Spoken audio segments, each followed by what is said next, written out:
अहम खबर आप तक पहुंचाएंगे। सिंध हाई कोर्ट में दुआ जहरा केस की समाअत हम महसूस कर रहे हैं। इंसानी स्मगलिंग का केस है।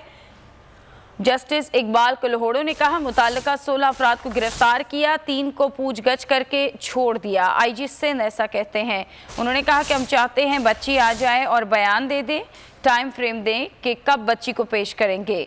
गुलाम नबी मेमन कहते हैं कि हम ईमानदारी से कोशिश कर रहे हैं, ये यकीन दिलाता हूँ।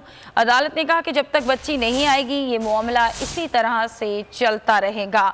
अदालत का विफाक और FIA को फरीक बनाने का हुक्म। DG FIA को सरहदी इलाकों की निगरानी और कार्रवाई का अदालत ने हुक्म दिया है। जज ने कहा कि FIA को नोटिस लड़की को बैरून मुल्क मुंतकली से रोका जाए। साथ साथ ये भी हुक्म दिया गया कि नादरा और स्टेट बैंक को मुल्जिमान के अकाउंट्स मुंजमद करने का भी ये ऑर्डर जारी किया। अदालत ने नामजद मुल्जिमान का कौमी शनाख्ती कार्ड भी अदालत ने ब्लॉक करने का हुक्म दे दिया है। सिंध हाई कोर्ट में दुआ जहरा केस की समाअत हुई है। जस्टिस इकबाल कुल्होड़ो कहते हैं कि हम महसूस कर रहे हैं इंसानी स्मगलिंग का केस है।